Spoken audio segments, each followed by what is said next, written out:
मुख्यमंत्र्यांच्या 3 दिवसांच्या मराठवाडा दौऱ्याला सुरुवात झाली आहे। आज दौऱ्याचा दुसरा दिवस आहे। काल लातूर जिल्ह्यातील पिकांची पाहणी आणि शेतकऱ्यांशी चर्चा असा कार्यक्रम मुख्यमंत्र्यांनी केला। या दरम्यान त्यांनी शेतकऱ्यांना सर्वतोपरी मदत करण्याचं आश्वासन दिलंय। शेतकऱ्यांना काही कमी पडू देणार नाही, वेळ पडल्यास कर्ज काढून मदत केली जाईल असं आश्वासनही मुख्यमंत्र्यांनी दिलं आहे। सरकार दुष्काळाच्या बाबतीत गंभीर नसल्याचा आरोप विरोधी पक्षनेते राधाकृष्ण विखे पाटील यांनी केलाय। राज्यात दुष्काळ परिस्थिती असताना मुख्यमंत्री देवेंद्र फडणवीस यांनी दौरा करण्यात उशीर केला असून दुष्काळ उपाययोजना करण्यात सरकार कमी पडतं असा देखील विखे पाटील यांनी सांगितलं।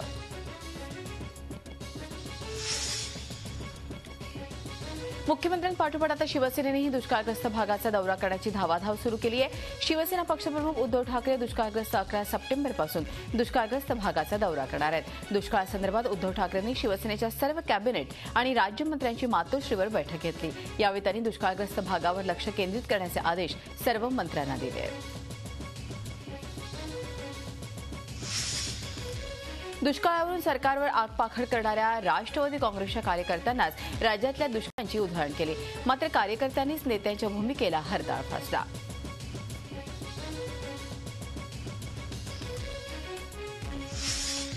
पावसानं ओढ दिल्यानंतर आपण बघतोय की राज्यात तब्बल 30 कोटी रुपये खर्च करून कृत्रिम पाऊस पाडण्याचा प्रयत्न करण्यात आला। त्याचा कितपत फायदा झाला हे अद्याप गुलदस्त्यातच आहे। मात्र कृत्रिम पावसाचे प्रयोग हवामान खात्याच्या सल्ल्यानुसार ऑक्टोबरपर्यंत सुरूच राहणार असल्याचं महसूल मंत्री एकनाथ खडसे यांनी सांगितलं आहे।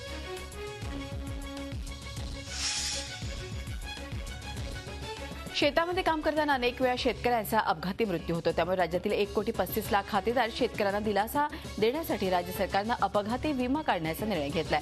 विम्याच्या हप्त्याची सर्व रक्कम सरकार भरणार आहे। शेतकऱ्याचा अपघाती मृत्यू झाला तर त्याच्या कुटुंबाला विम्याची 2 लाख रुपयांची रक्कम कंपनीकडून मिळणार आहे। कृषी मंत्री एकनाथ खडसे यांनी ही माहिती दिली आहे। औरंगाबादच्या नामांतराला ज्ञानपीठ पुरस्कार विजेते साहित्यिक भालचंद्र नेमाडे यांनी जोरदार विरोध केलाय। औरंगाबादचं नाव बदलणं पोरकटपणाचं लक्षण आहे। नाव बदलणाऱ्यांनी औरंगाबादमधल्या लोकांना एक पेला पाणी द्यावं असा टोला नेमाडेंनी लगावला। कोणत्याही शहराच्या नावात इतिहास असतो, आपण इतिहास बदलू नये असा सल्लाही त्यांनी दिलाय। तर विचार मांडणं म्हणजे दहशतवाद आहे का असा सवाल त्यांनी विश्वास पाटील यांना केला आहे। सार्वजनिक बांधकाम विभागाच्या 22 अभियंत्यांवर निलंबनाची कारवाई करण्यात आलेली आहे। तर 19 कंत्राटदारांना काळ्या यादीत टाकण्यात आलेलं आहे। अंधेरीतल्या शासकीय इमारतीचं निकृष्ट बांधकाम केल्यामुळे सार्वजनिक बांधकाम मंत्री चंद्रकांत पाटील यांनी ही कारवाई केली आहे। सार्वजनिक बांधकाम विभागातली ही आतापर्यंतची सर्वात मोठी कारवाई मानली जाते। एफटीआयमधील 82 कंत्राटी कर्मचाऱ्यांना मंगळवारपासून काम थांबवण्याचे आदेश देण्यात आले आहेत। मात्र आता या आदेशाला महिनाभरासाठी स्थगिती देण्यात आली आहे। विद्यार्थ्यांच्या संपामुळे गेल्या 2 महिन्यांपासून संस्थेतली कामं बंद आहेत। त्यामुळे कंत्राटी कामगारांना कामं थांबवण्याची नोटीस ऑगस्ट महिन्यात देण्यात आली होती।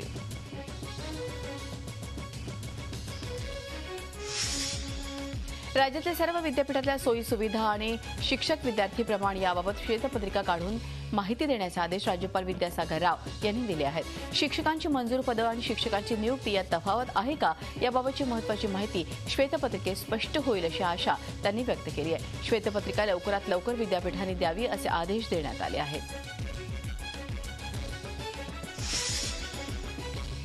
कोल्हापुरातील महालक्ष्मीच्या मूर्तीचा वाद अजून शमलेला दिसत नाही। कोल्हापूरच्या महालक्ष्मी देवीवर रासायनिक प्रक्रिया होऊन 1 महिना उलटला तरी देवीच्या डोक्यावरील नाग घडवण्यात आलेला नाही। त्यामुळे मंगळवारी 200हून अधिक महिला महालक्ष्मीची ओटी भरून तिला साकडं घातलं। देवीच्या भालस्थानावर पूर्वी असलेला नाग पुन्हा मढवण्याची मागणी भक्तांनी यावेळी केली।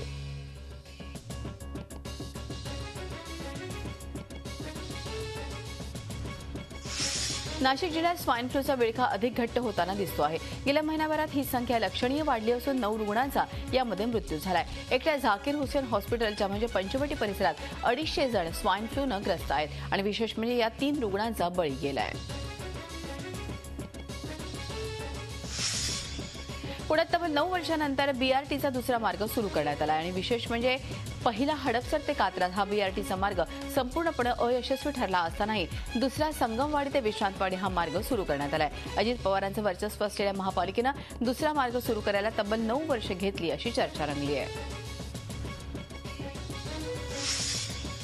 मुंबईच्या घनकचरा विल्हेवाटाची स्थिती गंभीर असल्याचं मत मंगळवारी उच्च न्यायालयानं मांडलं आहे। न्यायालयानं आदेश देऊनही मुंबईतल्या कोणत्याही डम्पिंग ग्राउंडवर नियमांचं पालन होत नाहीये। मुंबईतील 7,000 मेट्रिक टन घनकचरा त्याची विल्हेवाट नियमबाह्य पद्धतीनं लावली जाते। तसंच पर्यायी डम्पिंग ग्राउंडबाबतही सरकार आणि पालिकेकडे विचार झालेला नाही।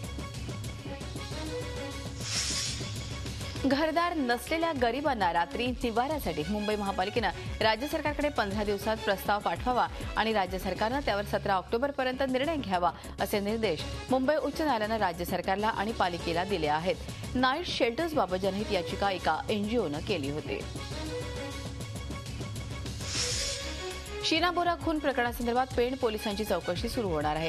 वरिष्ठ पोलीस निरीक्षक सुरेश मिरगे, सहाय्यक पोलीस निरीक्षक संदीप धांडे आणि पोलीस उपअधीक्षक प्रवीण चव्हाण यांची चौकशी होणार आहे। रायगड जिल्हा पोलीस अधीक्षक चौकशी करणार असल्याचं समजतंय। वरिष्ठ पोलीस निरीक्षक सुरेश मिरगे पोलीस अधीक्षक कार्यालयात हजर झाले असून शीना मर्डर मिस्ट्रीमध्ये रायगड पोलिसांवरही प्रश्नचिन्ह निर्माण झालं आहे।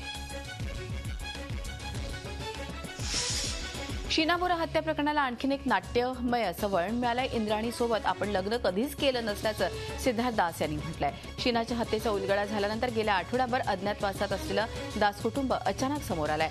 आपण लग्न केलं नव्हतं, मात्र शीना आणि मिखाईल ही आपलीच मुलं असल्याचं दास यांनी म्हटलंय।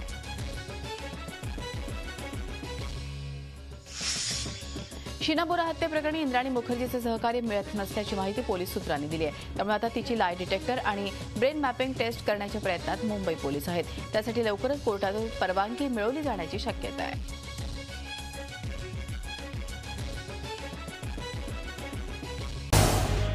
झी 24 तास रहा एक पाऊल पुढे।